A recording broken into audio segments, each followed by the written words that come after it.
Hello, ladies and gentlemen. Thank you for hitting that play button for another episode of the Heady Coleman Podcast, where I sit down with fabulous people to have go-win conversations.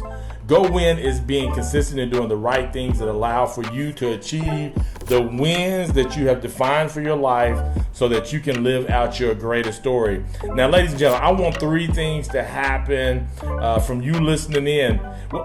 I want you to learn. I want you to learn from my guests.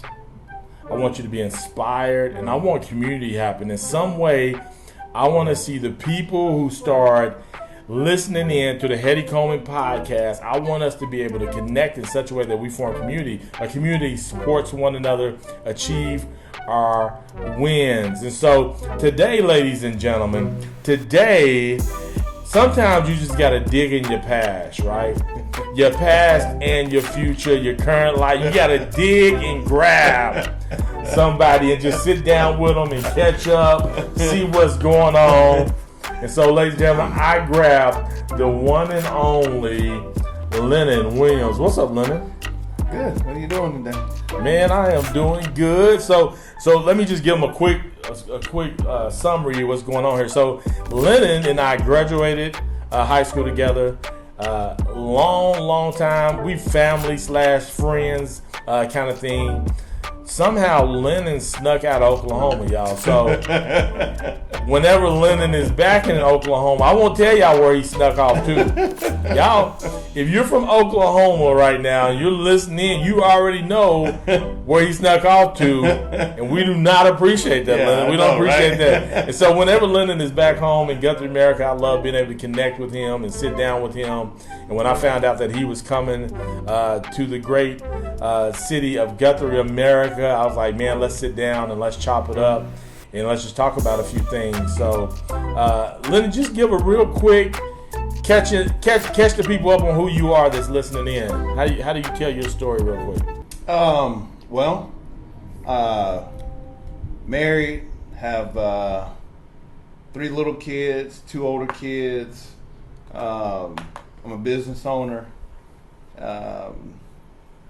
That's what I do. I love pouring out into people, pouring into kids, and that's what we do.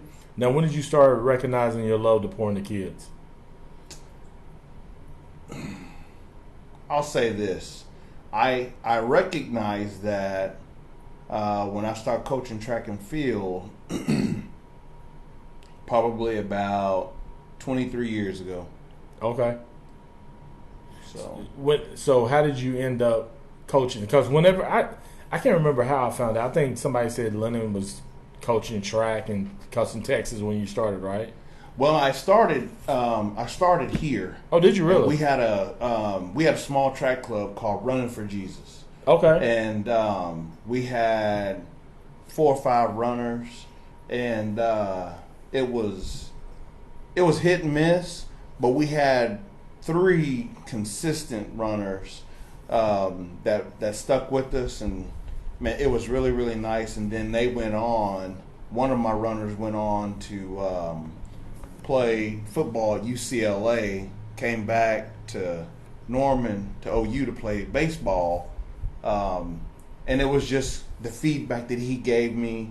It was really, really nice. And so before I knew anything, I had moved away and I started coaching track and field down there in Texas, and oh man, we had a blast. Nice. So what are some things that you learned over time that you found were key to pouring into these students, these young people? I'll tell you, the one thing that I found that was key to pouring into them was pushing them to believe into themselves. Mm. It was just, when I remember when we ran, we weren't afraid to run against anybody. Yeah, like whoever bring it. It doesn't matter. Remember, Ida Bell was like, turn around. You run against Ida Bell and they turn around, look at you, and wave at you and run. We were like, we'll get you soon. Yeah. But when I landed down there and I started coaching, these kids had this well, and so everyone has perspective on this. I coached at a little private Christian school. Mm-hmm. Was that here or is that in Texas? In Texas. Okay. Coached at a little private Christian school called Cormdale Academy. I love you all. Pick that mic. Turn that mic up some towards you, Mel. Yeah. I love you all, and we had a good time. And at Cormdale Academy, when I first started coaching there, the kids, it took some getting used to someone like me that come in that was loud, a lot of high energy, high impact, and was just kind of like crazy all over the place when it came to running. Well, first time we went to start going to track meets, we were running against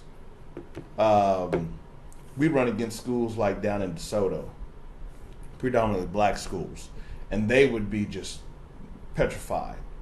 And I would look at them and be like, why? And they would just say like, Coach, look at his physique, look at his quads. And I was thinking, where did this come from? And I just started combating that and pushing them and letting them know there's no difference in them and you. Mm. And before I knew anything, 8 years later we won state, and we had we've had some guys and girls that's gone and ran some pretty nice places. That's pretty legit. So I know that you ran high school track. We both ran track. Was there a time like when you were that I may have not known about that during that time you was like, man, at some point I may want to coach track? No. Never.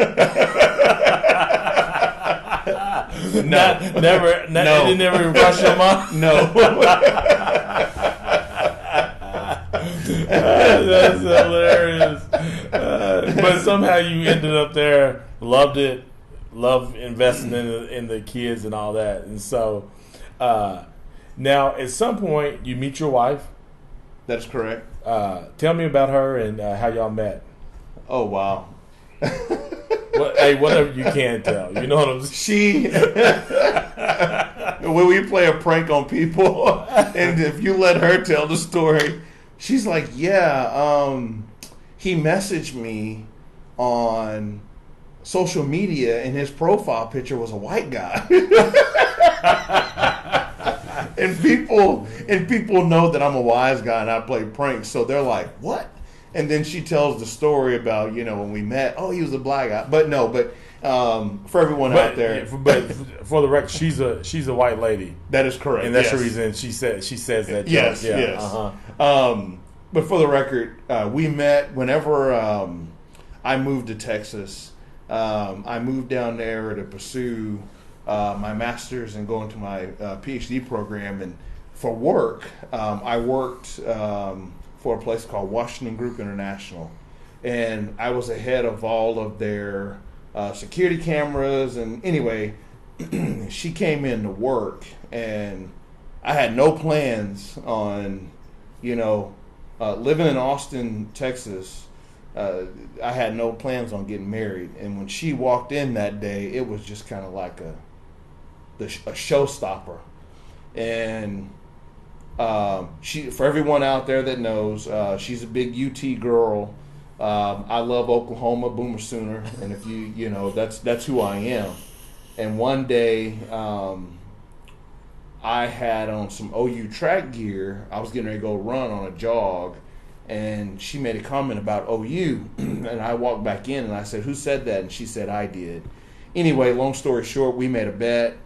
What was the bet? Oh, Lord. Oh, yeah. All right. Okay. Keep going, y'all. We had beat them.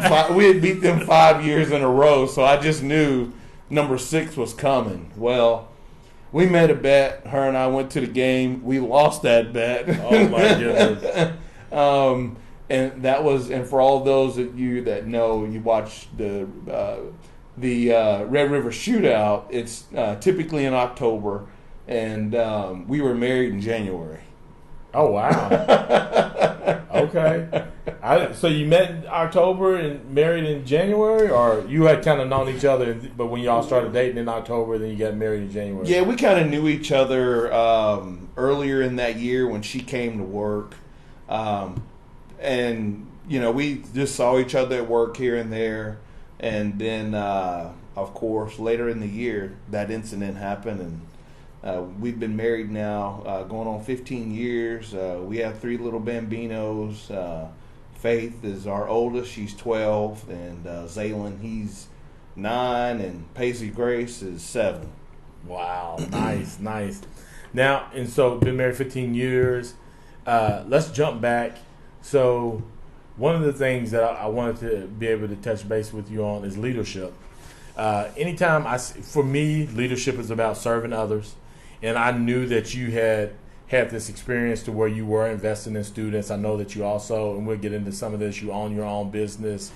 And so all these things, when people look at these different kind of roles, they definitely say, hey, that's leadership, right? Right. What are some things that you do to help develop yourself as a leader? And then what are some things that you do as a leader to be able to lead?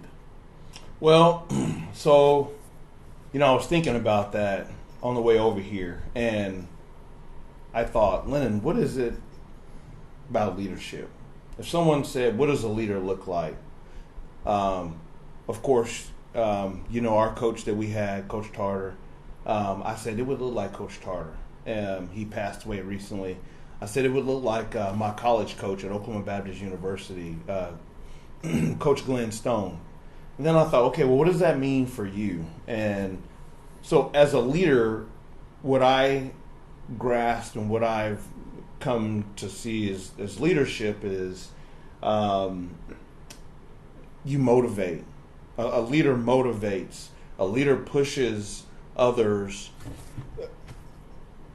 beyond what they think their capabilities are. A leader, he leads in the way that he wants them to follow. And a leader just, it's such a huge role to be in, because when you're a leader, everyone is looking at you to lead, and you're the blame for whether it's a positive outcome or a negative outcome. Right? Yeah. And a lot of people can't handle that. So a leader has to be able to deal with that. A leader has to be able to lead into the war zone and come out and say, hey, I did the right thing. That's good. So now we'll jump back into some of your thoughts, but you mentioned both of those coaches that you had in your life, high school coach and then your college coach. Just what are some things specifically? Do you have some stories of how they impacted your life, or some things now that you look back? Because sometimes we walk away from a situation, you're like, oh my goodness, this person had a real impact on my life. So is there something that you noticed at that time as them being leaders and how they impacted your life, or something like now years later looking back in, something specific? Yes, sir. So, when I first started running track here at Guthrie America that I love, I love being a proud Blue Jay. And I remember as a kid, I would see Blue Jays, athletes, and I was like, I want to be a Blue Jay. Well, one day Coach Tarter had saw me running when we were at Favor. And now was he there for that field day kind of stuff? Or? That's well, it was prior to the field day thing that we used to have. And he just made a comment to me about running, and we had a guy, one of our classmates, Jason Freeman. He was pretty fast, and Coach Tarter had said, I wonder who's going to win in the speed stuff between you and Jason. And I knew Jason had a disadvantage because he had asthma, and I thought, I'm going to win. And are you talking about Jason Freeman, the golfer? Yes. Okay. Yes. And Jason Freeman and I, we competed so much against each other when we were running. And, we had a really great time. And Jason went on, like you said, Jason went on to play golf. I went on to run track. But I think we won about the same.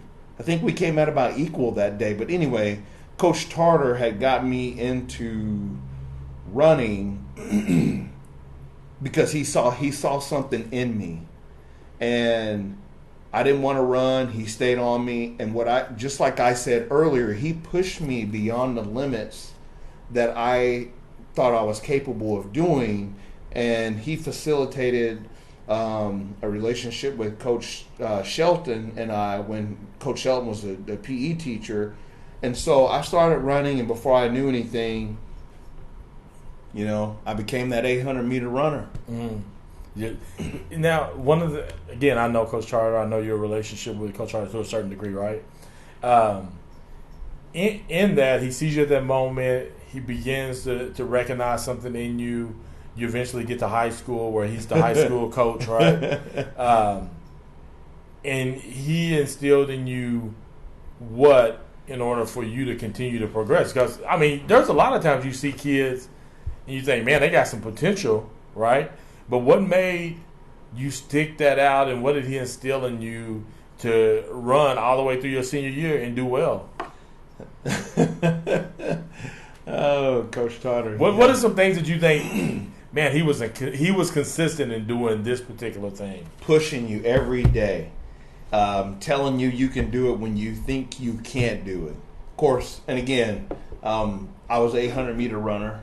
And I tell people the 800, I've ran all races. And the 800 is just the toughest, greatest race out there. And Coach Tarter would tell me, you look good. You did it. Let's go. Come on. And I love Coach Tarter because he believed in me. And I didn't want to let him down. So I continued to push harder and harder. So his belief in you, that keep pushing you, even though you probably sometimes didn't feel like you were the guy or capable of doing that pushing made you feel like, man, he believed in me. And then in that, you now didn't want to let him down. Yeah, I didn't want to let him down. And the more he pushed and the more he motivated me and the more he showed up, and of course you know this, Coach Tarter would come to my house and make sure that I was ready for track meets. Coach Tarter bought my first pair of track spikes, and he was always there. He was always a bug in my ear. And the most important thing of all of this, when he was there, he pushed me. He pushed me in the classroom. He would check on me, make sure, and I didn't know these things at the time, but he checked on me in my classes, made sure I was doing well. If I needed help, he made sure I had it. I was a pretty good student, so I didn't really need a lot of help or assistance. But he made sure that I knew, hey, I'm here for you, and I'm going to push you because I believe in you. You can do it. Yeah. So I'm glad you mentioned those things. Like, beyond track, he was investing in your life, right? And out of that, you all formed a relationship, mentor, mentee, father, son, kind of like that, playing those kind of roles in your life. Correct. And I think sometimes when you start talking about leadership again, I see leadership as serving. Like, my opportunity to lead others means, like, really is me having an opportunity to serve others, get to wherever they need to go to achieve whatever their wins are, right, or whatever the mission is, right? And so to hear you say that, like, that's legit, man. Like, that's building relationships, but then not only that, that's pushing you, telling you can do better, you can do more. And that's really cool. And so some of those things, have you taken those over into investing in the students? Did you start seeing that in you? Yeah, so I started seeing that in me, and I'll you asked me a question earlier, and I'll pick up from there. Yeah. So after Coach Tarter, I was able to go to Oklahoma Baptist University on a track scholarship that the Lord blessed me to be able to have. And when I went to OBU, that was advanced level of Coach Tarter. First day of track practice, I'll never forget. Coach Stone, for everybody that knows out there, if you know me, I'm 6'3", so I'm fairly tall, long-legged. Coach Stone, on the other hand, was probably 5'6", maybe 5'8", and First day of track practice, I show up. He looks up at me, and he always called me Big L. And he said, "Big L, you believe in Jesus?" I said, "Yes, sir. I believe in Jesus. I love Jesus." "Good thing, because you might need him today." And you in trouble. Yeah. And so track practice, it takes place, and I realized why he said that. And Coach Stone would push me and push me and push me to limits that were near death to me. And when I found out that I wasn't going to die, I was like, wow, okay, I can do this. And Coach Stone and Coach Tarter stayed in touch with each other at times in reference to me. And Coach Tarter still poured into me. He would see me run at track meets when the high school would run at track meets where college teams were, and he would motivate me. Well, was he still giving you tips? He would still give me tips. And he would say, for all those that ran the 800, again, that's the man's race. But he would say, "Lenon, you can start your kick a lot sooner than everybody." And Coach Stone wasn't there at the time he would say that, but Coach Stone would say the same thing later. And so later they taught me I could start most people start their kick at the last 200, the 600 meter mark. Well, I didn't. I started my kick at the 700 meter mark. So if I come through the first bell lap and I run that curve, I'm moving. And Coach Stone taught me pain is just something that you have for temporal time. And it's just in your mind of how temporal it is. And so there was a movie that came out back then called Passion of the Christ. Remember that? Mm-hmm. I watched that movie one night and I thought, I'm a strong Christian and the Lord did this and he did that and he sacrificed. And I remember seeing him carry the cross and I remember him sweating. And I thought about the 800. And from that day forward, I said, I'm going to run with passion. And my zeal came out of that passion. And I love the 800. And I said, if I die on the track running the 800, then I gave back to the Lord.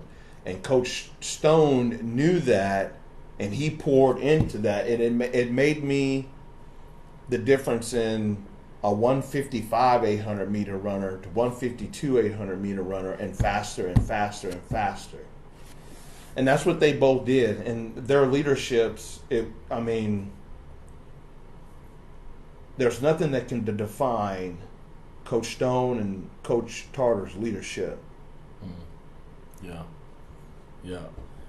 some people you just watch do it, it's just effortless, Yes. And it's just natural to them, and they did it. They led so many different, invested in so many different students, and it really an honor to be able to be a part of, for me, Coach Tarter's life.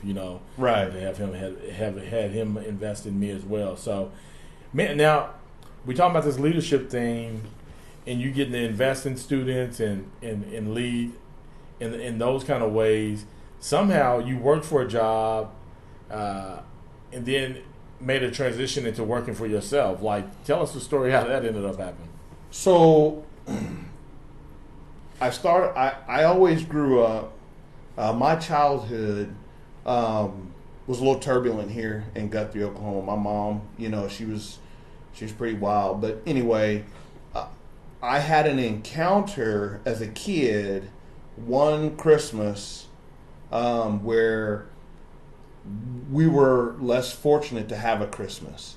Well, I was picked to have Christmas with these two Guthrie police officer families, and I got to see what a family was. And they accepted me. They brought me in. To this day, I still remember what we had. We had rattlesnake spaghetti that day, and it was just awesome. You had what? Rattlesnake spaghetti for Christmas dinner. And I thought, this is just the coolest thing. I want to be a police officer when I grow up. So I wanted to be a police officer. So, and of course, I did that here in Guthrie in Oklahoma City.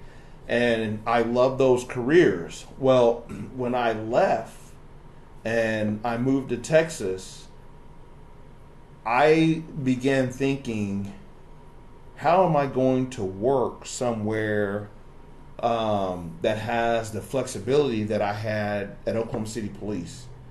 And what they teach you there is they teach you the rules, the laws, et cetera, et cetera. They give you a gun and a badge, and they give you hundreds of thousands of pounds in steel in a car to drive around and go look for bad guys, right?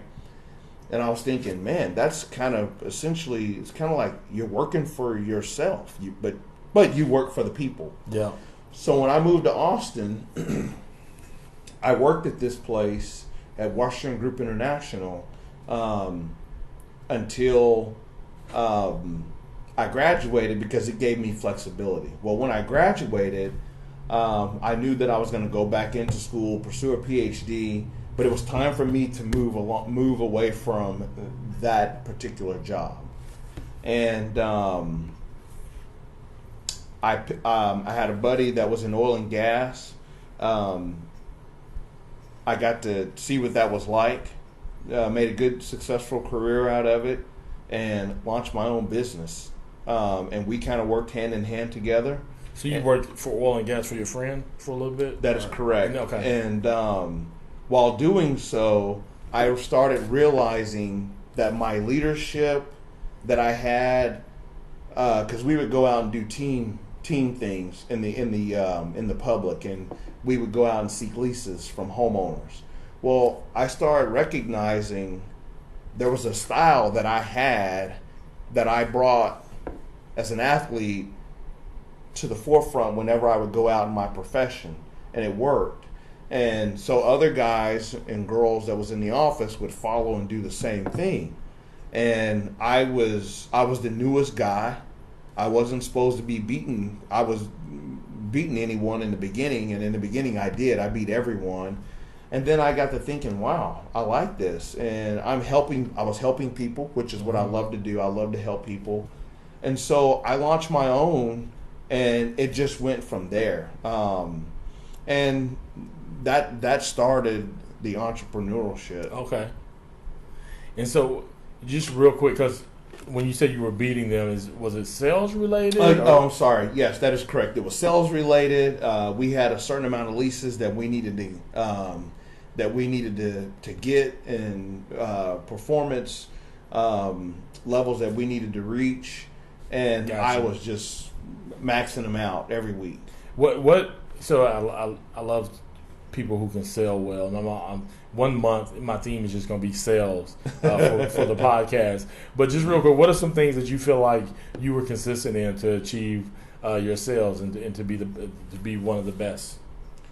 One of the things that I noticed was I treated everyone the same, and I smiled and I was excited, and people loved, and to this day people love my energy. You know, they saw that energy. I was very thorough in what I had to explain to the individuals that we were dealing with there, and it took off. That's good. That's good. So now you're in Guthrie, America right now. We just talked about farming when you walked in. Of course, you got on the big cowboy hat. That doesn't mean like because you were a cowboy hat, you're a farmer. You got on boots as well, right? Right. You got on the official jeans. This speaks to this farming thing. That's right. I know that you truly are a farmer. You just on the phone talking about somebody selling a horse, right? I'm seeing this, and people can see. Like if you're watching on YouTube, you see this. You see the cowboy hat at least.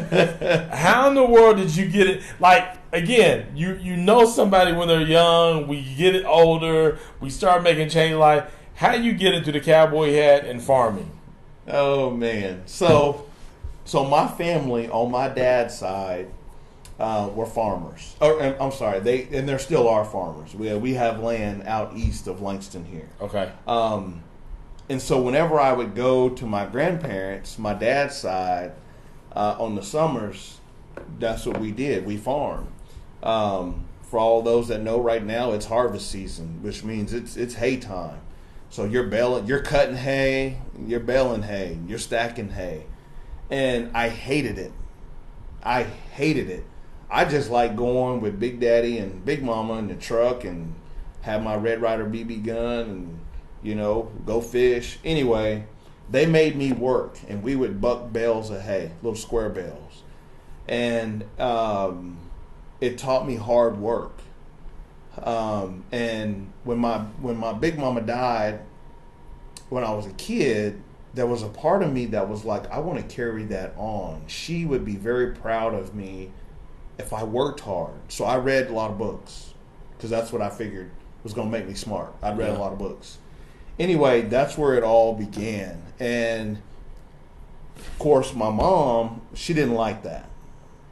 So I had to kind of tuck that away for a little while and be a city boy in here in Guthrie, America.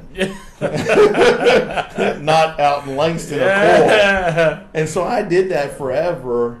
And then, of course, you know, in high school, you know, you have the identity crisis that you go through. It's like, who am I? Yeah. You know, and there were times where I wore the Kohans and, you know, I wore the slacks and the preppy shirts and everything.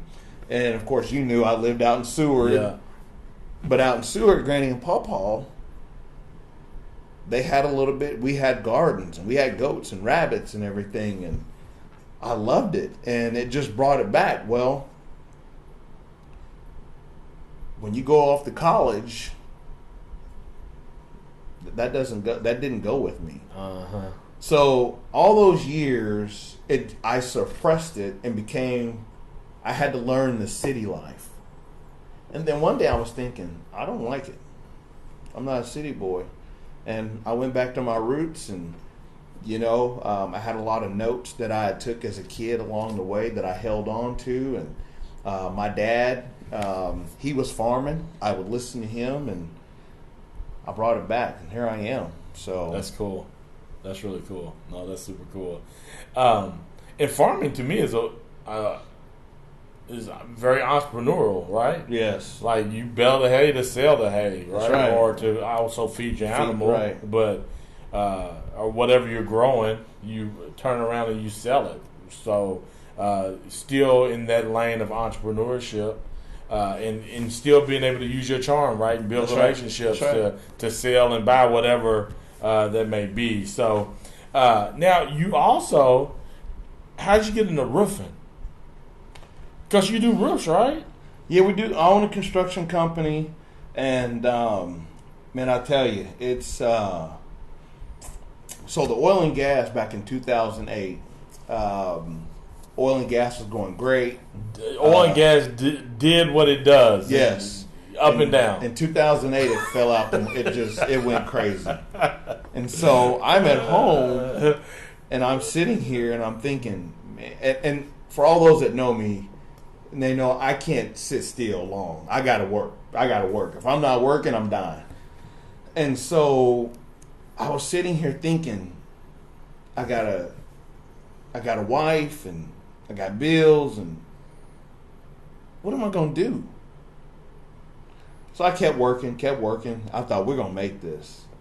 And now, when you say you kept working oil and gas? Kept working oil and gas. But it was falling out the bottom, right? It was right? falling, you know, it was a roller coaster, and, you know, my wife was going crazy. I think she might even got gray hair for a little temporary. She was like, man, this man here. And, you know, for all those that hadn't done the math, back then, that was about the time we were newly married also. Yeah. So, anyway, I had a buddy that was trying to get me to help him with a construction company because he knew I was good at sales. Anyway, he showed me how the construction company, the construction field was, and I said, well, I'm going to give it a shot. And so then I started thinking, well, when I was a kid, I used to have to get on top of the barns and top wood shake shingles off of the roof. Mm. And we built roofs because we had hay. And so I thought, well, I know a little bit about construction.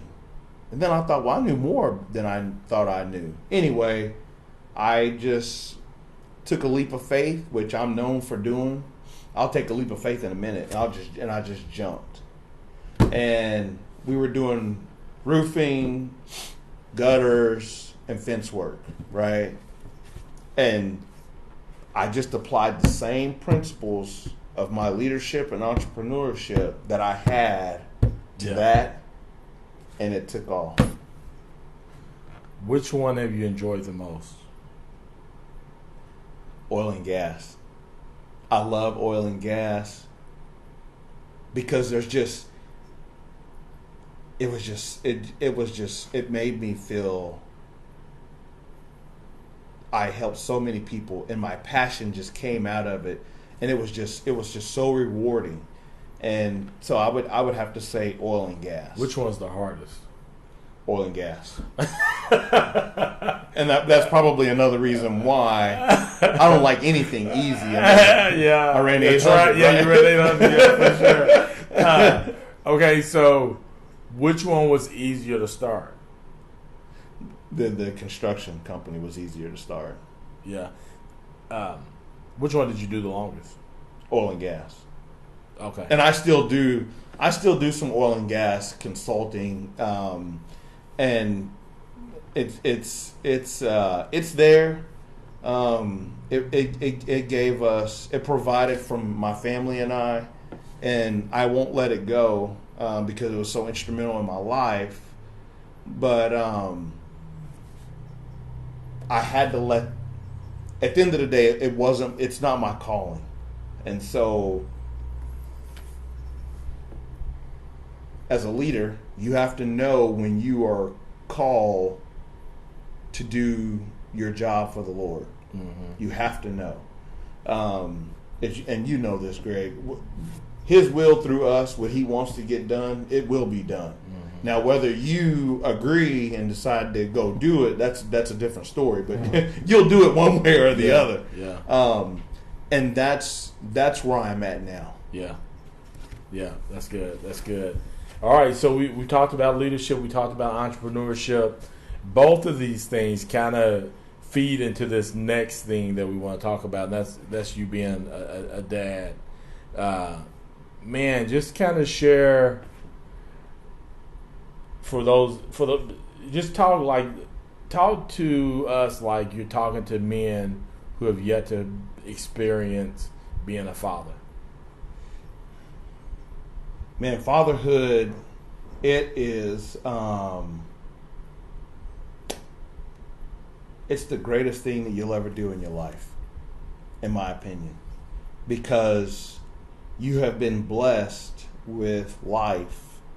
And again, leadership comes into this because you have been picked to lead this child or children in the right direction, right?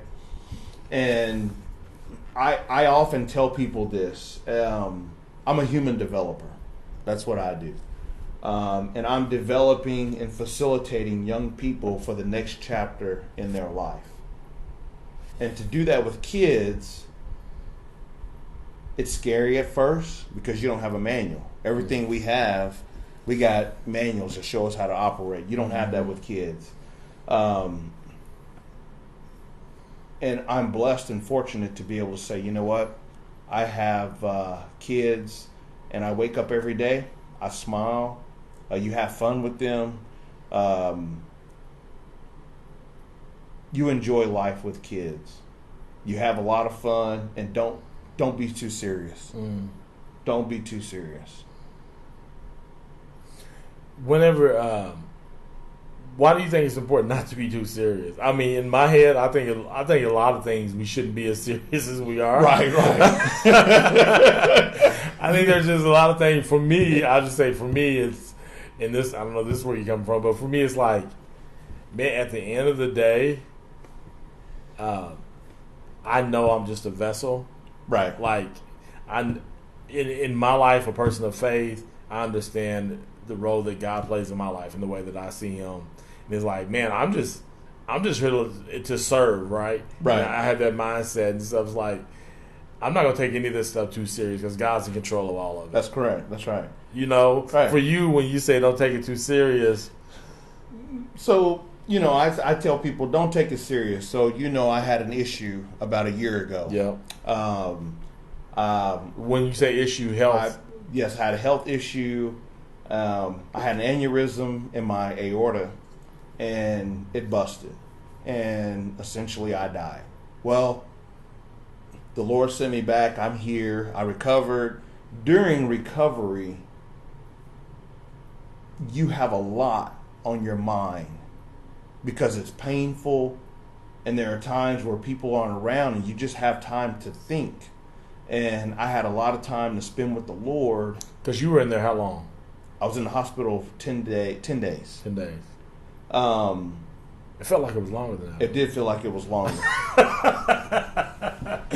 Oh my, yeah. Again, remember, I don't like to sit still. I can only imagine what it was. I imagine they were ready for me to leave, and they were calling my wife, "Come get him now." Come get him. Yeah. And that's a whole nother story, for a later time about those events. But what I mean by, hey, don't take life serious and don't have fun with your kids. And what I mean by that is make memories. We live and we're like, oh, we got to work and we have to save money to go on vacation. We got to save money to go do this. We got to save money to go do that. We got to do this. Oh, the house has to look this way. The kids have to look this way.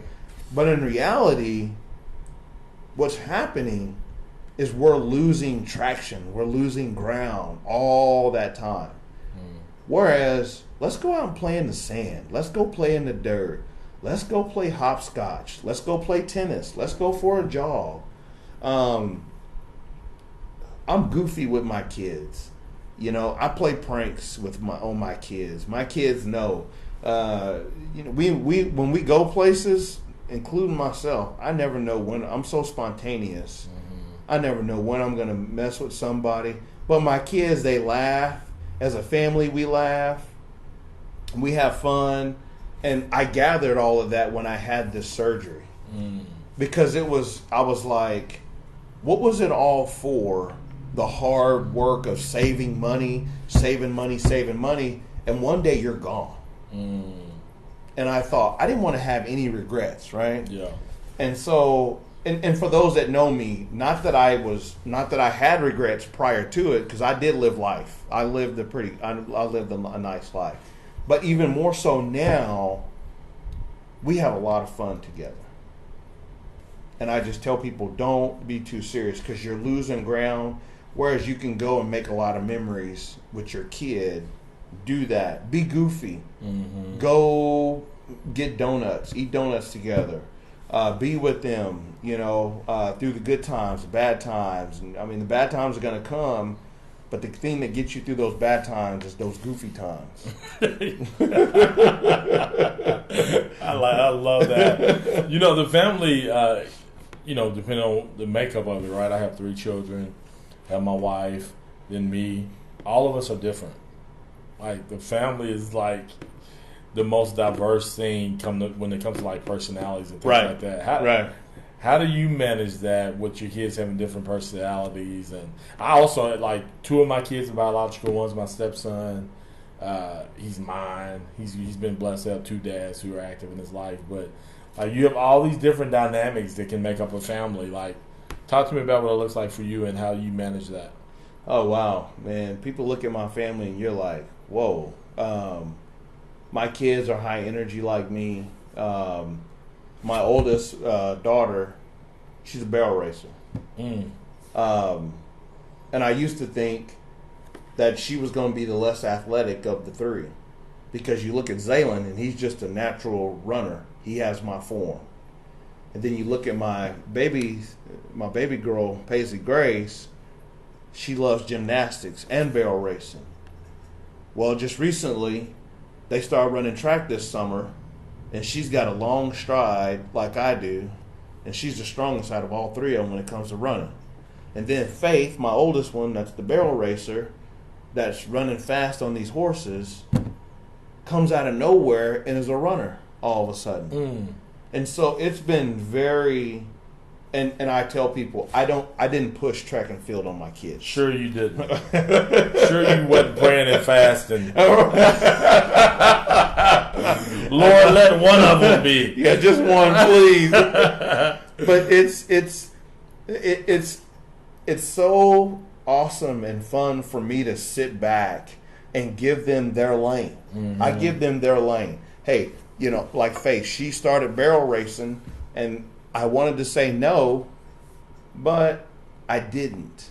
I didn't know where we were going to get the money for a barrel horse. Mm. But I look at, since she's been barrel racing, I'm just like, wow. So at the end of the day, as with everything that we do, I gave it to the Lord, and that's the only way I can manage it all, to be honest with you, because I'm like, I had no idea we were going to have a barrel racer in the family. I had no idea we was going to have a gymnast in the family. I figured we was going to have a track guy, a track girl, football boy, so. That's good. So boys and girls, right? Yes, sir. How do you go about, you gotta raise them differently, right? Boys versus girls. Talk to me about that. What is that? So, I'm very hard on my boy. On my boy. I'm very, very hard on my boy because I'm preparing him. Again, like I said earlier, I'm a human developer. I develop and facilitate people's lives. And I said earlier, I said young people's lives, but I help, even grown people for the next chapter in their life. Well, so you're saying, so how do I channel that? How do I keep my boys and raise him versus my girls? Yeah. I'm hard on him. I'm very disciplinary on him. I hold him to a high standard where I make him open the door for his mom, for his sisters. I make sure that he knows how to wash dishes and clean. I make sure that he's good on his hygiene, that he looks good. I make sure that he knows, hey, keep my room clean. My girls, I make sure that he sees me treat his sisters and his mom like a gentleman. Mm. I date my wife. I take my girls out on daddy-daughter dates. I open the door for them. They may not get in as much trouble as he gets in because he's the boy. but to expound on that, I wanted to make sure, as you look at our society today, you look at it and it's lacking due to men not having strong towers, right? Mm-hmm. Men are stepping up, doing what they need to do. They're stepping to the side, and wives and moms, women are having to pick up the slack. And I'm like, I don't want my son to do that. I want my son to be a strong tower. But to be a strong tower, he's got to understand what that looks like. Mm. So I've got to be a strong tower. Yeah. That's good. That's good. And how old is he now? He's 9. Has he recognized that kind of how you approach him versus how you approach your girl? I mean, my boys do, and I just say, okay, you'll be all right. He has, and sometimes I agitate him. And he'll have a fit, and he'll be like, "The girls are always right, and I get in trouble the most. It's not fair." And then I respond, "Well, son, life is not fair." Welcome to life. Welcome to life, man. That's so good, man. Leonard, that's really good, man. I so appreciate you just being willing to share these things to the audience. You definitely, I've learned something. I've been inspired. Of course, we're already in community together, but want to welcome other people. Just any last thoughts on that leadership, entrepreneurship, or family, being a dad? Hey, as I always tell everyone, be a role model. If you don't know what it looks like, find someone that models it and can show you what it looks like. Yep. And as we both say, be that leader. Continue running that race, and as long as you're running the race, you'll win. And I mean, that's what we do. So that's what I would say. Awesome. Ladies and gentlemen, once again, thank you for hitting that play button for another episode of the Heady Coleman Podcast. And as always, ladies and gentlemen, go win.